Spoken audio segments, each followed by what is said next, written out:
Assalamualaikum warahmatullahi wabarakatuh.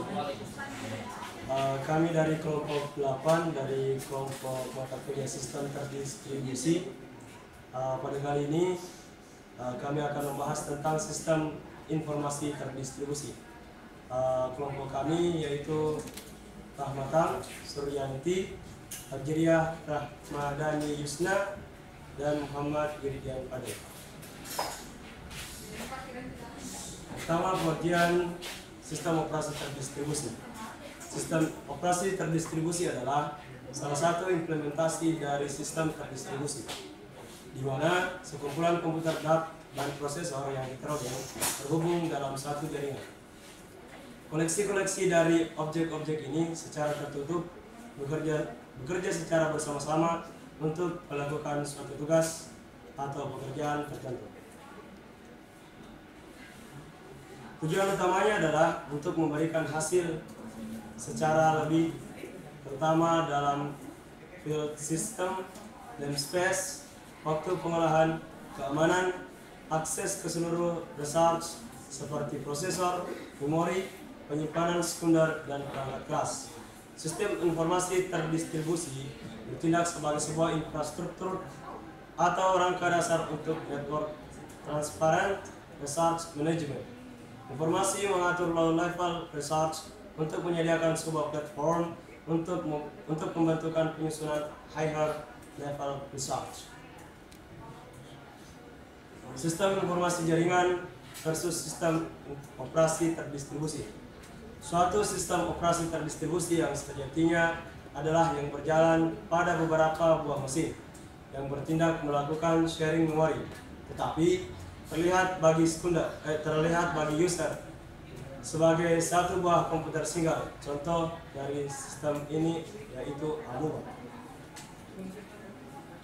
Sistem operasi terdistribusi berbeda dengan sistem operasi jaringan. Untuk dapat membedakannya, sistem operasi jaringan memiliki ciri-ciri sebagai berikut. Yang pertama, tiap komputer memiliki sistem operasi sendiri. Yang kedua adalah tiap personal komputer memiliki sistem file sendiri di mana data-data disimpan. Yang ketiga, sistem operasi tiap komputer dapat berbeda-beda atau heterogen. Kemudian, pengguna harus memikirkan keberadaan komputer lain yang terhubung dan harus mengakses, biasanya menggunakan remote login atau telnet. File system dapat digunakan dengan dukungan NFS. Manfaat dari sistem operasi terdistribusi adalah bahwa sistem operasi terdistribusi memiliki manfaat dalam banyak sistem dan dunia komputasi yang luas. Manfaat-manfaat ini termasuk dalam sharing research, waktu komputasi, dan komunikasi. Pertama, shared research. Walaupun perangkat sekarang sudah memiliki kemampuan yang cepat dalam proses-proses komputasi atau misal dalam mengakses data, tetapi pengguna masih saja menginginkan sistem berjalan dengan lebih cepat. Apalagi hardware terbatas, kecepatan yang diinginkan user dapat diatasi dengan menggabung perangkat yang ada dalam DOS. Yang kedua adalah manfaat komputasi. Salah satu keunggulan sistem operasi terdistribusi ini adalah bahwa komputasi berjalan dalam keadaan paralel. Proses komputasi ini dipecah menjadi banyak titik, yang mungkin beberapa komputer pribadi, prosesor tersendiri, dan kemungkinan perangkat prosesor yang lain. Sistem operasi terdistribusi ini bekerja baik dalam memecah komputasi ini, dan baik pula dalam mengambil kembali hasil komputasi dari titik-titik cluster untuk ditampilkan hasilnya. Kemudian yang ketiga, reliabilitas. Fitur unik ini dimiliki oleh DOS. Ini adalah reliabilitas.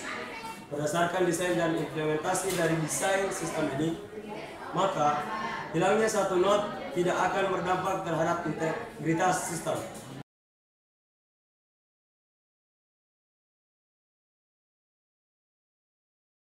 Akan berjalan tidak seimbang, bahkan sistem bisa tidak dapat berjalan atau mati. Kemudian yang keempat adalah komunikasi. Sistem operasi terdistribusi biasanya berjalan dalam jaringan dan biasanya melayani koneksi jaringan. Sistem ini biasanya digunakan user untuk proses networking. User dapat saling bertukar data atau saling berkomunikasi antara titik, baik secara LAN maupun WAN.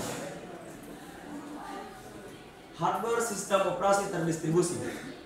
Sistem operasi terdistribusi pada umumnya memerlukan hardware secara spesifik. Komponen utama dalam sistem ini adalah workstation, LAN, gateway, dan prosesor pool. Workstation atau komputer personal mengeksekusi proses yang memerlukan interaksi dari user seperti text editor atau manajer berbasis Windows. Server khusus memiliki fungsi untuk melakukan tugas yang spesifik.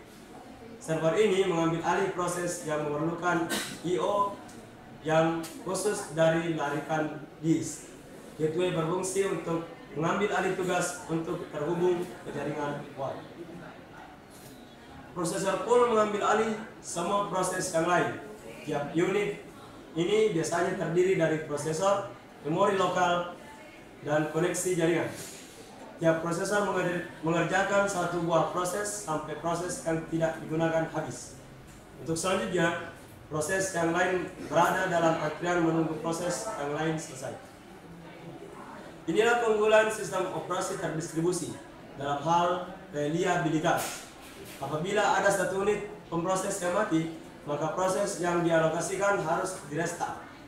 Tetapi integritas sistem tidak akan terganggu apabila proses deteksi berjalan dengan baik. Desain sistem ini memungkinkan untuk 10-100 prosesor.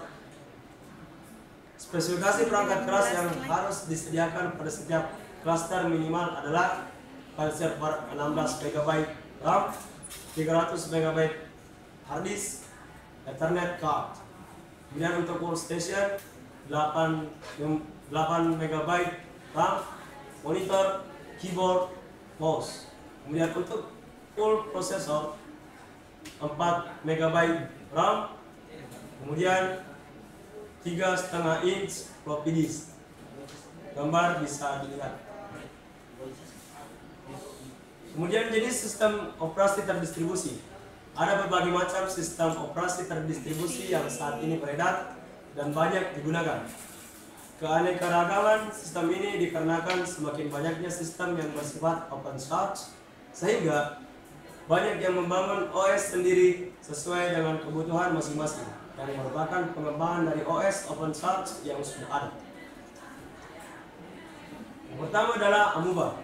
Amoeba ini adalah sistem berbasis mikrokernel yang tangguh yang menjadikan banyak workstation personal menjadi satu sistem terdistribusi secara transparan. Sistem ini sudah banyak digunakan di kalangan akademik, industri, dan pemerintah selama sekitar 5 tahun. Next. Yang kedua adalah Angel. Angel didesain sebagai sistem operasi terdistribusi yang paralel. Walaupun sekarang ditargetkan untuk PC dengan jaringan berkecepatan tinggi, model komputasi ini memiliki manfaat ganda, yaitu memiliki biaya awal yang cukup murah dan juga biaya inkremental yang rendah. Dengan memproses titik-titik di jaringan sebagai mesin single yang bersifat shared memory, menggunakan teknik distribusi virtual shared memory atau DVSM. Sistem ini ditunjukkan baik bagi yang ingin meningkatkan performa dan menyediakan sistem yang portable dan memiliki kegunaan yang tinggi pada setiap platform aplikasi. Yang ketiga adalah Chorus. Chorus memiliki keluarga dari sistem operasi berbasis mikrokernel untuk mengatasi kebutuhan komputasi terdistribusi tingkat tinggi di dalam bidang telekomunikasi, internet working, sistem tambahan real time, sistem Unix, supercomputing, dan kegunaan yang tinggi. Multi-server Chorus atau Mix merupakan implementasi dari Unix yang memberi kebebasan untuk secara dinamis mengintegrasikan bagian-bagian dari fungsi standar Unix dan juga servis dan aplikasi-aplikasi di dalamnya. Kemudian yang keempat adalah Bluenix. Sampai saat ini workstation dengan modem tidak memberikan hasil yang baik untuk membuat eksekusi suatu sistem informasi terdistribusi dalam lingkungan yang share dengan aplikasi yang berurutan. Hasil dari penelitian ini adalah untuk menempatkan research untuk performa yang lebih baik untuk aplikasi paralel maupun seri berurutan. Untuk merealisasikan hal ini, maka sistem operasi harus menjadwalkan pencabangan dari program paralel, mengidentifikasi ideal results di jaringan, mengizinkan migrasi proses untuk mendukung keseimbangan loading, dan menghasilkan tumpuan untuk antar proses komunikasi. Terima kasih.